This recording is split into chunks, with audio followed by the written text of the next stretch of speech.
Hello everyone, start करते हैं आज की वीडियो को। आज की वीडियो में हम डिस्कस करने वाले हैं कि कैसे आखिरकार 2014 से लेकर अभी तक प्राइम मिनिस्टर मोदी जब से प्रधानमंत्री बने हैं, कैसे एक के बाद एक अलग अलग हमारी भारतीय जगहों की, भारतीय प्लेसों की एक टूरिज्म स्पॉट बनाने के लिए उसकी क्या कर रहे हैं, मार्केटिंग कर रहे हैं, अलग अलग तरीकों से कर रहे हैं। जैसे अगर मान लो किसी विदेशी उसका कार्यक्रम होता है तो वो वहाँ पर ऑर्गेनाइज कर लेते हैं, विभिन्न शहरों में ऑर्गेनाइज कर लेते हैं। राजस्थान के जयपुर में हुआ, यूपी के किसी शहर में हुआ, गुजरात के किसी शहर में हुआ, मुंबई के किसी शहर में हुआ, साउथ ईस्ट में चले जाओ, वहाँ पर कहीं पर भी जाके वो अलग अलग क्या करते हैं, या नॉर्थ ईस्ट में चले जाओ, वहाँ पर अलग अलग जाकर वहाँ की मीटिंग ऑर्गेनाइज कर लेते हैं। तो उससे क्या होता है, पूरी वर्ल्ड मीडिया उस समय पूरा फोकस रहता है वहाँ के राजनेताओं पर, वहाँ के कार्यक्रम पर। तो इससे प्रत्यक्ष अप्रत्यक्ष रूप में दुनिया के सामने वहाँ की जो विशेषताएं हैं वहाँ के बारे में मालूम चलता है।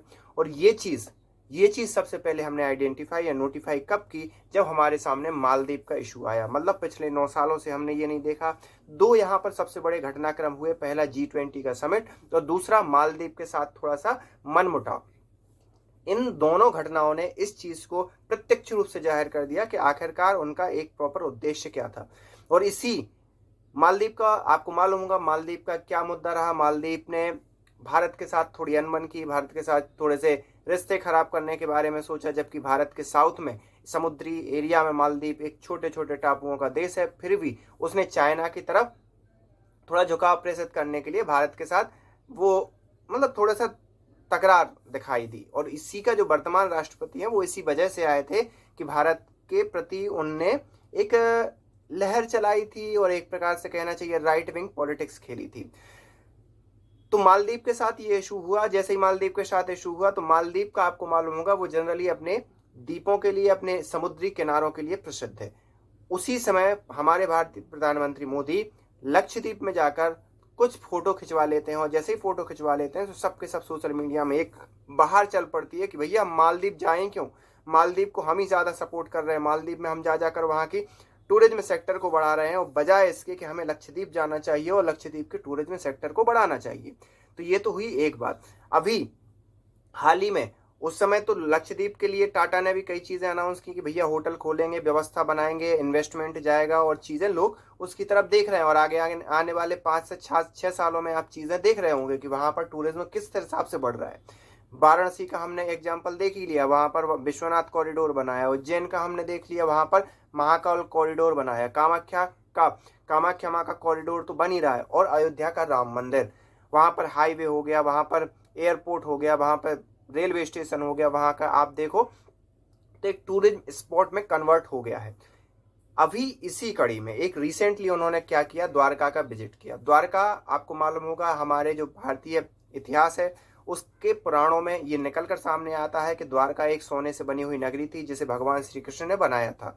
लेकिन जैसे ही कलयुग स्टार्ट होता है तो उसके कुछ पहले ही भगवान श्री कृष्ण अपने पूरे वंशज जो कि पथभ्रष्ट हो गए थे उनका सर्वनाश करके और द्वारका को समुद्र के अंदर बोल देते हैं कि समुद्र के अंदर छुप जाए।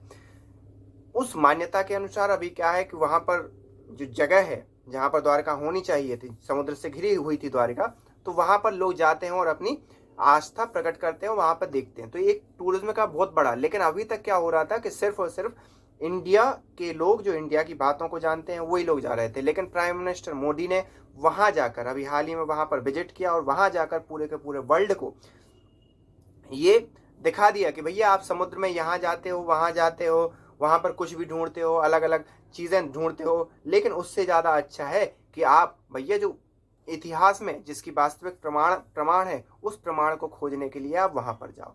अब इससे दो चीजें को बढ़ावा मिलेगा। पहला, हमारी जो संस्कृति है उसको तो बढ़ावा मिलेगा ही मिलेगा, साथ ही साथ लोगों के लिए टूरिज्म बढ़ेगा। लोग वहां से नाव से जाएंगे, पनडुब्बी से जाएंगे और कई साधनों से जाएंगे, तो उसका पैसा भारतीयों के पास आने वाला है। और तीसरा और प्रमुख मुद्दा जो लोग इस चीज पर क्वेश्चन मार्क उठाते हैं, वो जब वहां तक जाएंगे तो उस चीज की क्या करेंगे, तफ्सीस करेंगे। तफ्सील मतलब उसकी सर्च करेंगे, और जब सर्च करेंगे तो चीजें निकल कर सामने आएंगी और चीजें और प्रत्यक्ष तरीके से वर्ल्ड के सामने होंगी। तो सोचो आप, एक तीर से कई निशाने प्रधानमंत्री मोदी ने मार दिए, और ये 2014 से कंटिन्यूस निरंतर जारी है। G20 की मीटिंग का ही आप हिस्सा ले लो तो अलग अलग राज्यों में, अलग अलग राज्यों की अलग अलग प्रमुख जगहों में G20 की मीटिंग करना, अपने आप G20 के पूरे देशों की मीडिया जहां पर फोकस करती है, उन पूरे देशों को ये बताना है कि भैया भारत में ये जगह भी है घूमने के लिए, ये जगह भी है, आप आओ यहाँ पर घूमो।